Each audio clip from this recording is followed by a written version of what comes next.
So, when are you talking about vulnerabilities? Does it mean following best security practices in identifying vulnerabilities and remediation? When, when you're talking about vulnerabilities, does it mean okay? So, the best way that I can explain it is, it's weaknesses. And I don't know what your level is, so I'm not trying to I'm not talking down to you or anything like that. I'm not patronizing you, but just keep in mind, everybody's watching this, right? People who have no clue what we're talking about. So vulnerability is a weakness on your system. A system is a computer, a server. It's your phone. It's your cloud-based system, whatever, right? It's a computer. A weakness would be things like your authentication, your whenever you do a username and password, it could be weaknesses, could be your passwords. Weaknesses could even be having a username and password because you want to use multi-factor authentication. So a weakness could also be a patch. Whenever you get those things on your phone, it says, hey, I've got to reboot because we just updated Android or we just updated iPhone with the new version of whatever because they found a weakness on there. A weakness can be exploited or used by criminal hackers. It could be used by criminal organizations to get more information from you. It could be used to, I don't know, maybe sometimes it's not even malicious. Sometimes they're just a little too intrusive. It might be an application like Facebook that's pulling more information than it should. That could also be a weakness. So that is what a vulnerability is.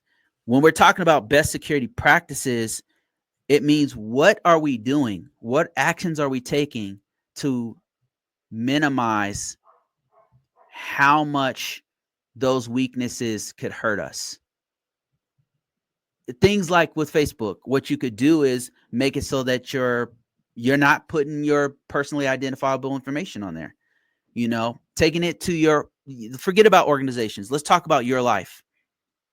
So Facebook, let's talk about that. So weakness for you, for all of us watching this on social media, is that you're putting too much personally identifiable information on there. You're putting your real address, your real name, pictures of yourself, pictures of your kids, pictures of your relatives.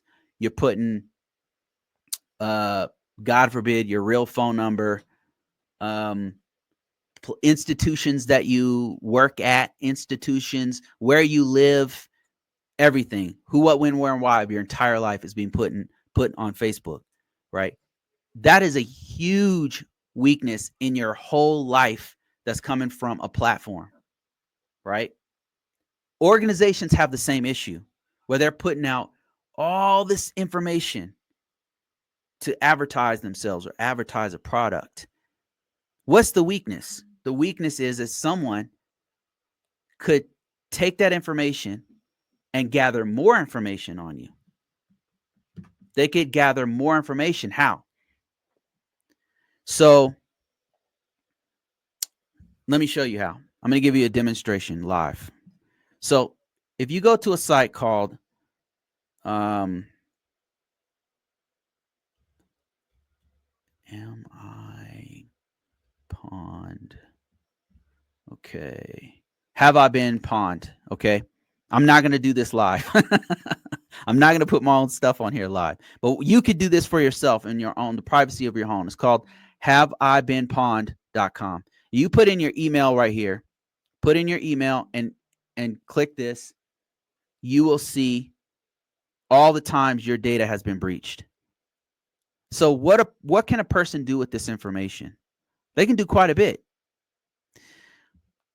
You have a footprint that's on the internet that allows them to gather more information based off of the little information that you give them. They can gather every place you've been living for the past 5 years. They can see where you're living right now and figure out if your house is for sale. If you have a business, if they know your full name and what city you live in, they can go.